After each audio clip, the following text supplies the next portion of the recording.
It has been a long time since we sat together in the cold air of this dark city, Al.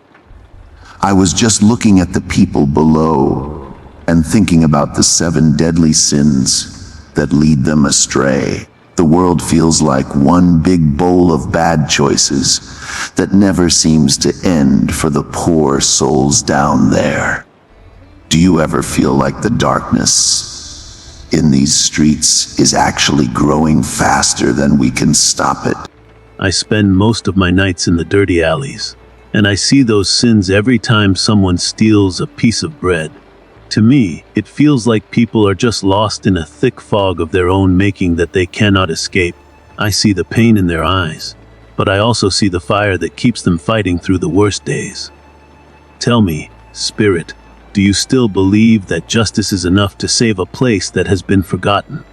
Justice is the only thing that keeps the universe from falling apart into total chaos, even if it is hard.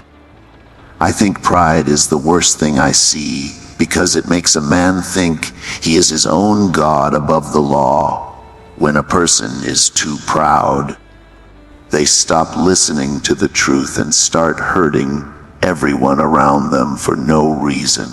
It is a hollow feeling that eats the soul from the inside out until there is nothing left but a shell.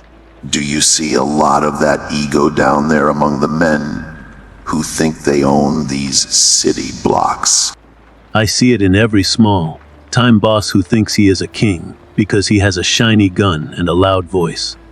But I think envy is the real spark that starts the fires in these poor neighborhoods every single night. People want what they don't have, and they are willing to kill a neighbor just to feel important for a day. It is a cycle of wanting that never stops, and it keeps everyone down in the mud where they can't climb out. Does your divine view ever let you feel pity for the man who steals because he has nothing else? I feel pity for the soul, but I must still punish the hand that does the evil deed to keep the balance.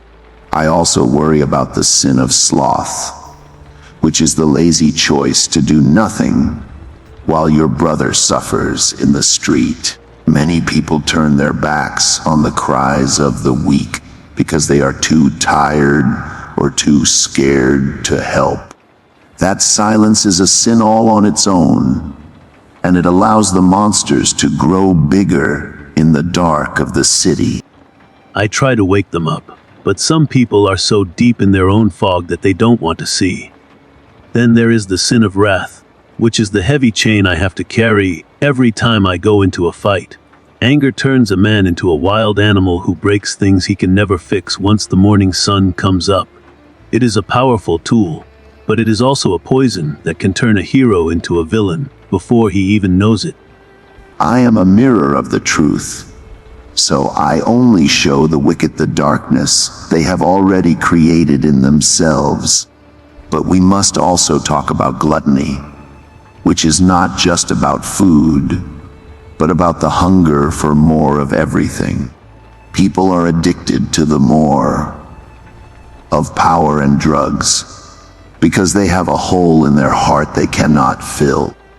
They eat up the lives of others just to feel full for a second, and it never lasts long enough to satisfy. I don't think food or power can ever fix what is broken inside a man who has lost his way. And then there is lust, which is a quick fire that blinds the eyes of the young and the old alike in this city.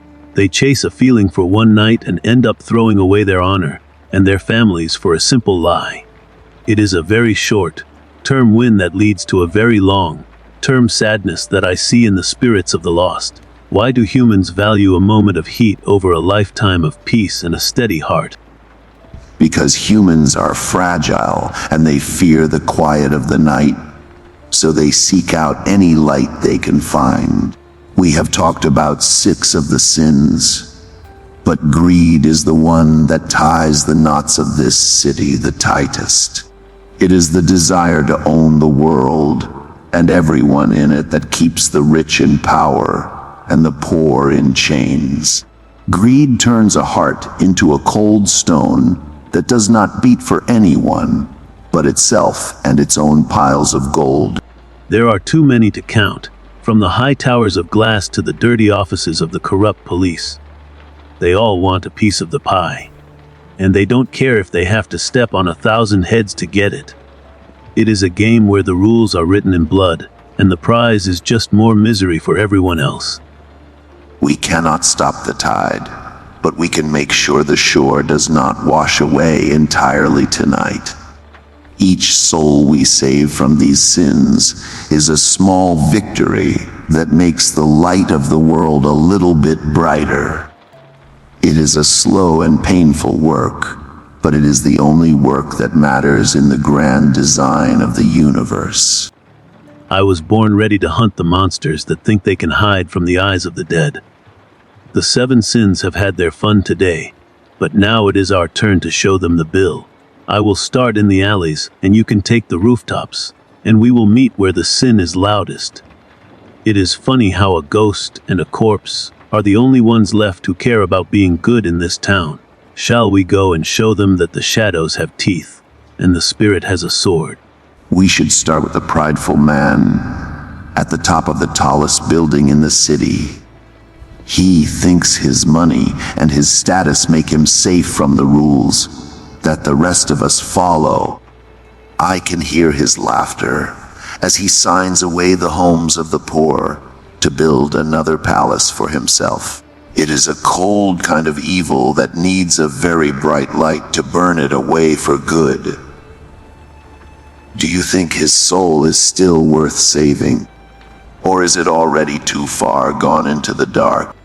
I am not the one who decides who gets saved. I am just the one who clears the path. If his soul is gone, then he is just a body that is taking up space that belongs to someone better. I will pull him out of his high office and let him see the reality of the streets he has ignored. Once he is face to face with the truth, he will have to choose his final path. It is good to catch up with you like this, and remember that I am not the only one fighting the good fight. The 7 sins are strong, but they are nothing compared to the power of 2 friends who have nothing to lose.